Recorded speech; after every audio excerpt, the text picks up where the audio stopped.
Hello and welcome to Wannabe Entrepreneur. Today I want to speak about getting new users to your app. Yesterday I was speaking with Giuseppe. By the way, there was a great interview, a great conversation. So if you haven't, please go and check it out. I learned a lot with him, and he said something that got me thinking. He said that he was able to get new users without paying a cent for advertisement. I guess he's an expert in advertisement. His background is marketing, mine is not, and probably that's why he was able to reach that. That together with a great product goes a long way.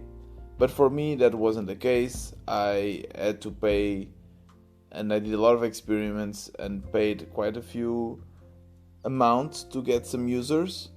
And today I want to speak about how I get users, both unpaid users and paid users.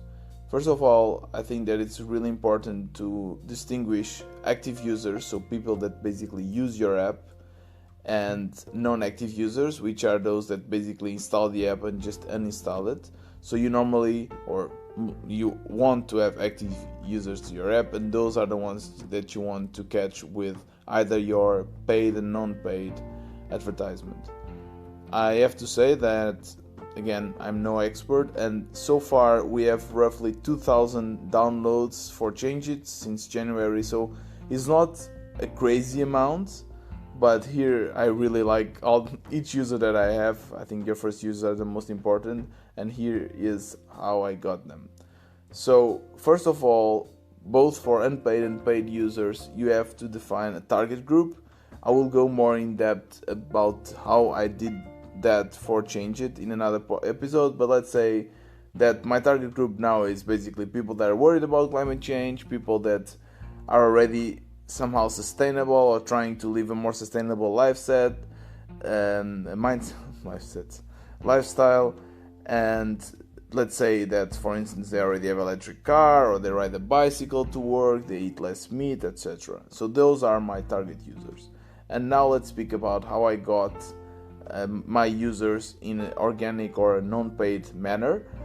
It's mostly, of course, by sharing my app on social media. The network that worked the most is Reddit, because I guess most of the users there are already more engaged. So I basically select the subreddits that are in my target group, so sustainability, climate change.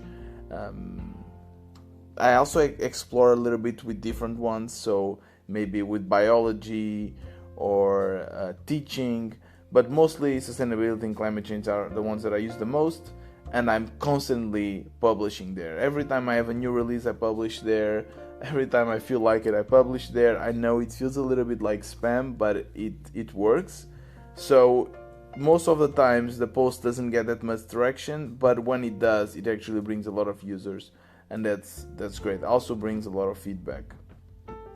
And another way that I also use to explore Reddit is that we have a blog, and in this blog we have multiple blog posts, interesting blog posts about different topics, and they unlock other subreddits. So let's say we wrote a blog post about electric vehicles, and we just go to the subreddit of electric vehicles and share this blog post there, and we actually bring a lot of people to this blog post that some of them also install Change It.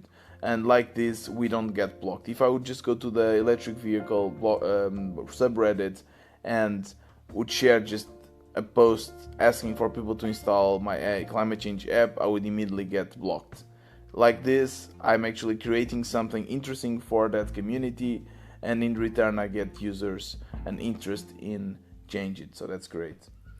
Besides that, I also use LinkedIn quite a lot. Every time I have a new release, every time I have some success on my app, let's say I reached 1,000 users, let's share it on LinkedIn. If I have a new blog post, I also share it on LinkedIn. It's a great network, and it also brings a lot of users, so that's really good. Besides that, Twitter or Instagram, so Giuseppe, for instance, he said that he used Instagram quite a lot. For me, I cannot work with it. I don't know what works with Instagram, so in the past for other projects I tried some bots and so on. I can speak about that in another episode, but yeah, it didn't work for me.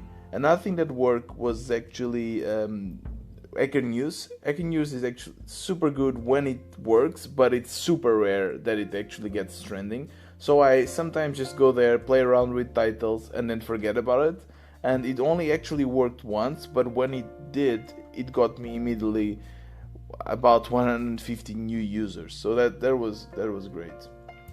Yeah, and that's the organic way. I also noticed, by the way, that it takes time to catch up. So I also work a lot with SEO. The blog posts are also great to get more people. SEO is basically search engine optimization. So people on Google search for changes or climate change or electric vehicles, whatever, and they find your blog. And that's also, by the way, another reason to have a blog. But it takes a while to actually catch up. And now I see that I have more organic users in the blog, which is a bit crazy since actually the Hacker News trending. I normally get, before I had like maybe 5-6 users per day, and now I got 30-40 users per day in the blog without doing anything. So it takes a little bit to catch up, and you have to be patient there. Besides that, the paid way to get users, I only experiment for change it. I only experiment with Google Ads and with Apple Ads. I don't know, whatever that name is, to get ads for the for Apple. So, but yeah, that was almost nothing. For Google Ads, what I did was I created my target group again. I defined how they look like somehow, and I invested some money. I invested in the beginning, let's say 100 euros, and then you can define how much you want to pay for each user. And you can also define if you want user installs or if you want users that do certain actions within your app. So you can actually connect Firebase, your analytics tool, with Google, and you can define that. In the beginning, I just used downloads, installs, and at first I got a lot of them quite cheap, but they were again non-active users. So I don't understand why that happens. It's super annoying. Google is supposed to give you proper users, but it seems that they're just giving you bots, because I was seeing they were doing nothing with the app. But then after tweaking a little bit, saying that I only wanted the English language, saying that I constrained my ads to certain countries, and I was able to get some real users. In the beginning, I was paying €1 and 50 cents. And then I decided to basically reduce until it worked, and now I'm paying 50 cents per user, and they are normally like good users, active users. And yeah, but in these experiences that I've done, I already spent actually in total 900 euros with advertisement, and that's actually, yeah, for a bootstrap startup, it's quite a lot. But yeah, if you are going through the rail of paid advertisement, it feels they are just taking all your money. It's crazy, and you have to experiment a lot. So normally only big companies that they have the budget, they actually invest a lot of money. I remember in Trivago, people invest so much money in this kind of SEM, and yeah, but for me it's hard. So I much rather have the organic way. And of course, that if you have a great product, people will speak about it, right? It's, of course, let's say in 100 users, maybe one will actually speak about the product, because not everyone will do it. So you still need to get these first 100 users, but it takes time, and if people like your product, they will start sharing it. So that's actually one of the metrics that I also follow if I have organic growth. So if I'm not doing any advertisement and still getting users, it means that I'm doing something good. Yeah, and that was my experience. I'm no master, I'm no expert in advertisement, but that's basically what I've done. We change it. And that was the episode for today. Already a bit long than what is normal, but yeah, see you tomorrow.